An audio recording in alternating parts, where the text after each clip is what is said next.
வணக்கம். தடத்தின் மதிய நேர செய்திகளுடன் இணைந்து கொள்கிறீர்கள். விரிவான செய்திகளுக்கு செல்ல முன் முதலில் தலைப்புச் செய்திகள்.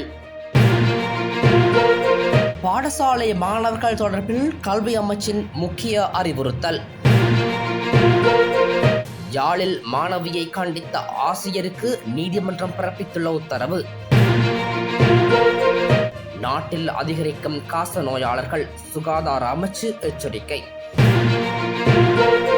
இலங்கை வரலாற்றின் மைல்கள், 1 கோடி சப்ஸ்கிரைப் பெற்ற முதல் யூடியூபர்.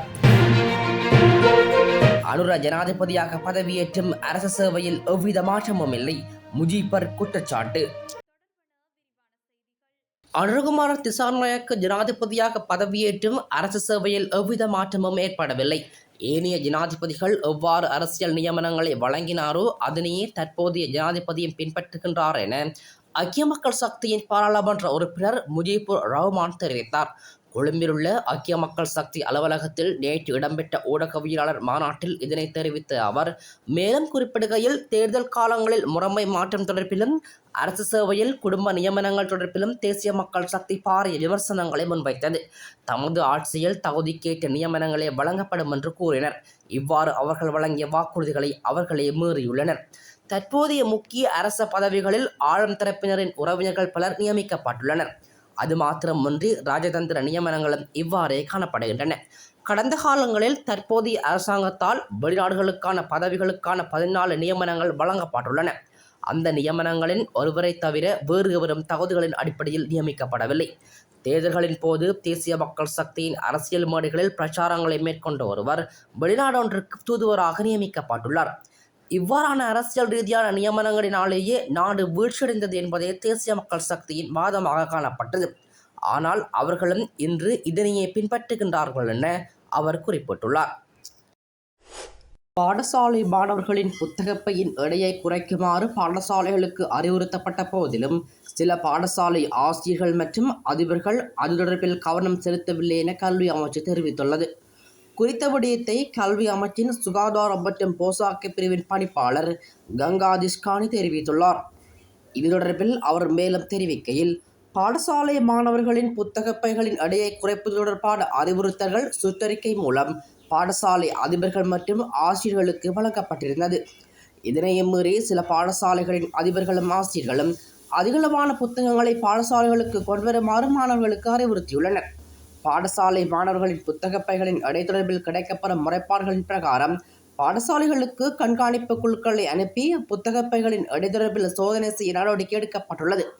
உலக சுகாதார அமைப்பின் பரிந்துரைகளின்படி பாடசாலை மாணவர்களின் புத்தகப்பையின் எடை 15 முதல் 20 கிலோ அல்லது அதற்கும் குறைவாக இருத்தல் வேண்டும்.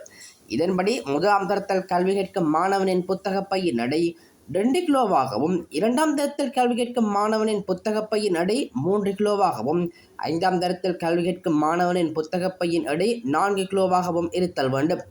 10ஆம் தரத்தில் கல்வி கேட்கும் மாணவனின் புத்தகப்பையின் எடை 7 கிலோவாக இருத்தல் வேண்டும்.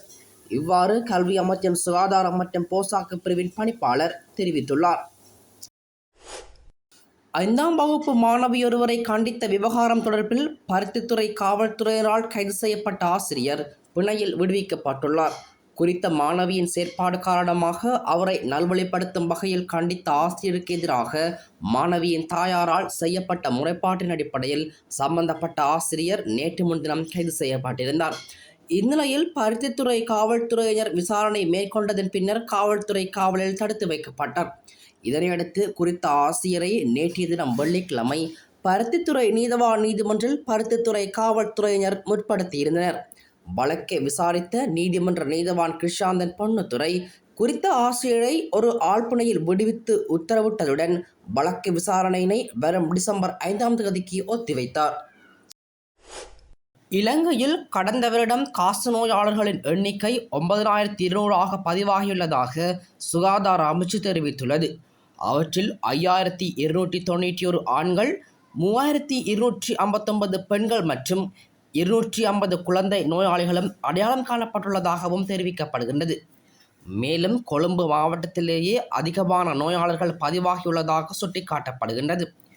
2035ஆம் ஆண்டுக்குள் காச நோயாளிகளின் எண்ணிக்கை 90% காசநோயினால் ஏற்படும் இறப்புகளை 95% குறைப்பதே எமது நோக்கம் என சுகாதார அமைச்சு குறிப்பிட்டுள்ளது.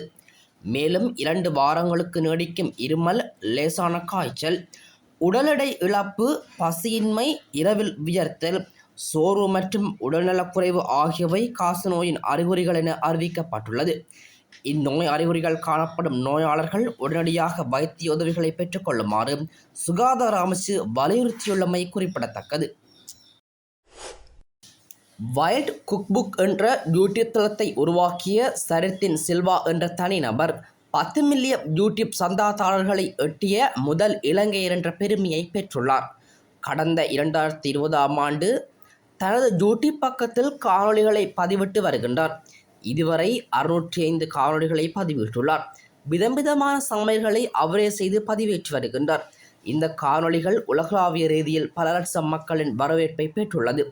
அதன் அடிப்படையில் அவருடைய யூடியூப் தளம் 4 பில்லியனுக்கும் அதிகமான பார்வையாளர்களை கொண்டுள்ளது. நேற்றைய தினம் 10 மில்லியன் சந்தாதாரர்களை எட்டியுள்ளது. இலங்கை யூடியூப்பிற்கு ஒரு வரலாற்று மைல்கல் என அனைவராலும் பாராட்டப்பட்டு வருகின்றார்.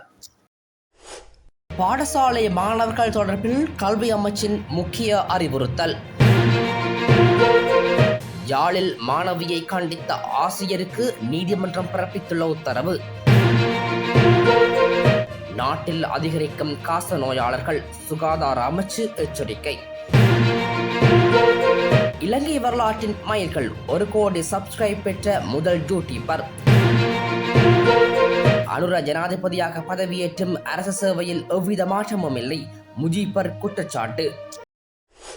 இது போன்ற செய்திகளை தெரிந்து கொள்ள தடம் நியூஸ் சேனலை சப்ஸ்கிரைப் செய்து அருகில் உள்ள பெல் பட்டனை கிளிக் செய்யுங்கள். மேலும் இது போன்ற செய்திகளை உடனுக்குடன் தெரிந்து கொள்ள தடம் fm.com என்ற இணையதளத்தின் வாயிலாகவும் எங்களுடன் இணைந்து கொள்ளுங்கள்.